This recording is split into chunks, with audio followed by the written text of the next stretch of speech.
araw sa isla. Masaya at tahimik na pinapakain ng kanyang mga alagang manok. Nakakatuwa at hinahayaan nila itong mag-ikot sa kanilang bakuran mismo sa garden.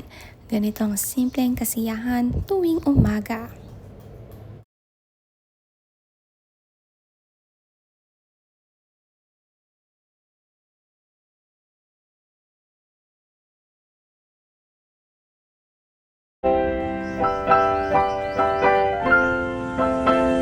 That turn into memories. Nakakatuwa naman ang salo-salo ng magkapatid ng Lilo at Kuwa kasama ang kanilang mga kaibigan.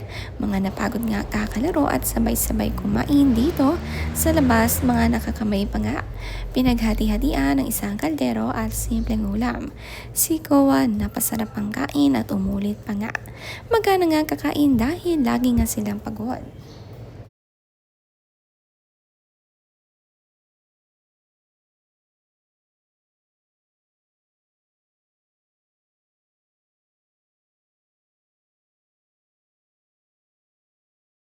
Dito nga ngayon ulit bumisita ang sister ni Andy.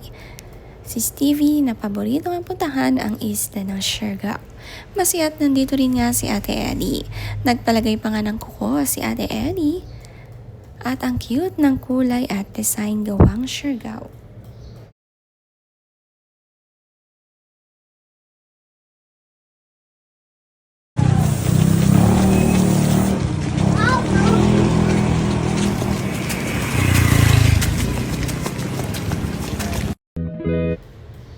Tuloy pa rin ang jogging ni Andy sa isla kasama ang mga friends.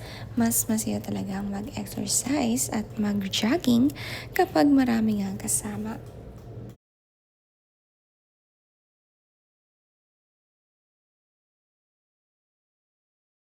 Okay, we'll tap your... Okay.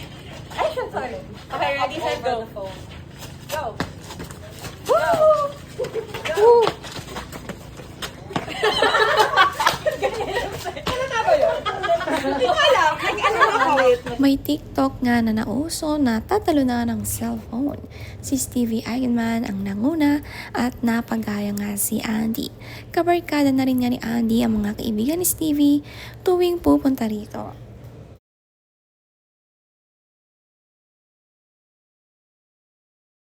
It's all the little moments, the ones you never. Nagbahagi rin naman si Philmar ng masayang bandingan kung saan dinala ang dalawang anak sa isang surfing spot at may tulugan dito malapit. Happy bandingan! Sabi nga ni Philmar, doing what's best for myself and to be a better dad.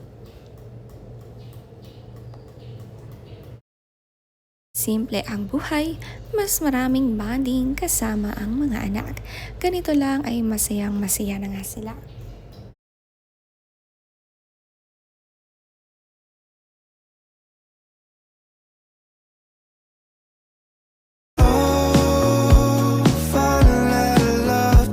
Ang cute ng headset rin ng magkapatid, pangpawas nga ito ng noise lalo na kapag sasakay sila ng bangka na demotor. Safe kahit saan magpunta dito dahil kasama ang kanilang papa.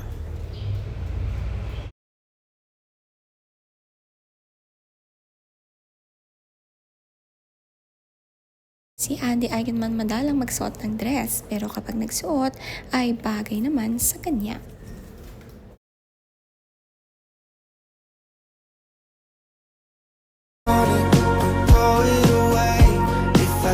Hindi pa nga na-solve ang magkapatid sa pag-upo dahil tumayo at humawak pa nga sa harapan ng bangka para mas feel ang andar nito at mas malakas pa ang hangin sa harapan. Napaka-adventurous talaga ng magkapatid, nakabantay naman ang tatay Philmar sa kanila. Dalawang anak ay talagang kayang-kaya ni Philmar alagaan mag-isa, mas tumitibay nga ang bonding between dad and his children. Isinasama nga ni Philmar madalas ito kapag si Andy umuwi sa Manila.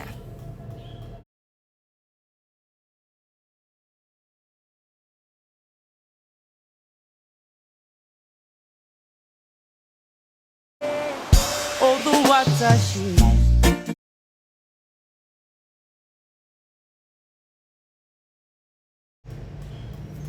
Si Lilo tuwang-tuwa sa crab na ito at napakalaki at gustong-gustong hawakan.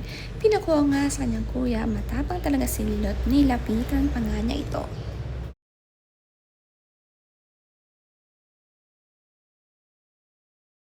Dahil na rin sa kanyang Papa Filmar na tinuturuan sila at lagi na rin sa tabing dagat, kaya kilalang kilala ang mga yamang dagat.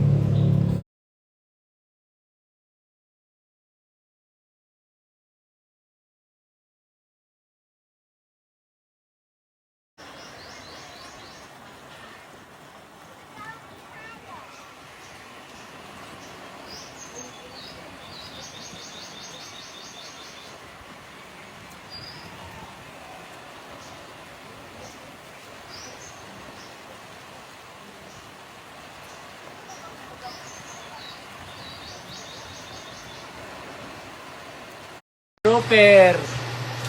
Unlock! Woohoo! Oh yeah! Ay, dapat ako. Bye-bye! Nakakatuwa ang laki ng huling isda ni Filmar. Mayroon ulit piprituhin si Ali. Excited na iuwi sa bahay at pagsalu-saluhan. Libreng ulam na kapag nga binili ito ay sobrang mahal.